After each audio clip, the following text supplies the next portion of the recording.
terrified.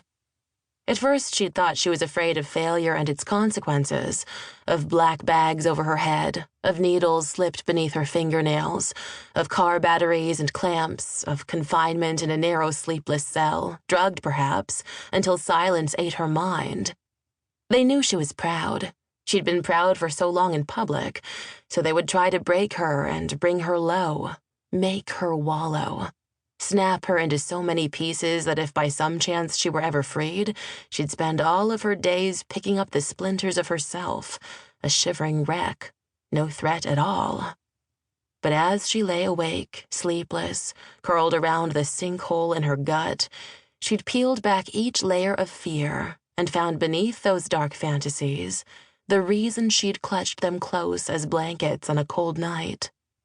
As scared as she was of failure, behind it lurked the vast and daunting prospect of success. She might win.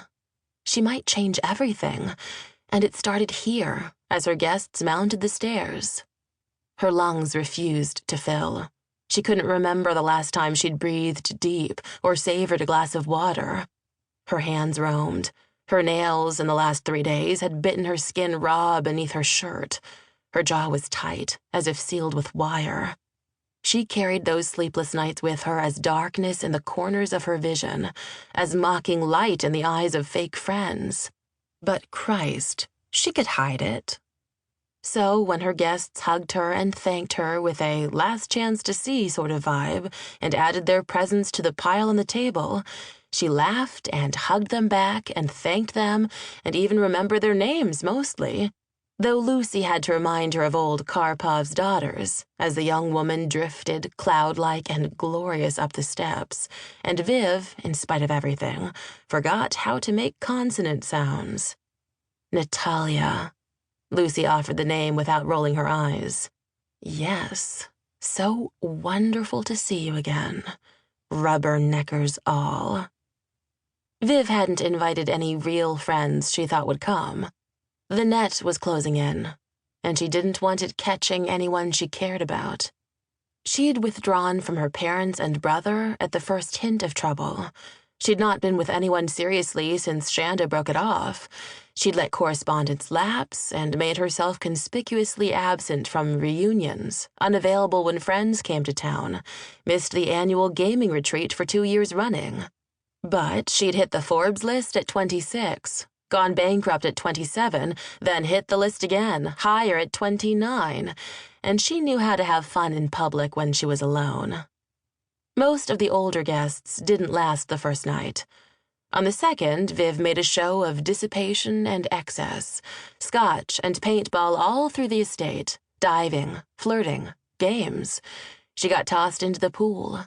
Lucy drifted behind her, brought her papers to sign when she had to sign them, ran interference with the catering and household staff, and generally contributed to the sense Viv was reveling, to forget the noose around her neck. She toasted dawn with the few guests who were still awake.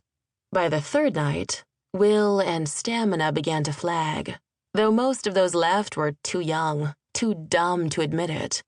People were passing out on couches, on the pool deck.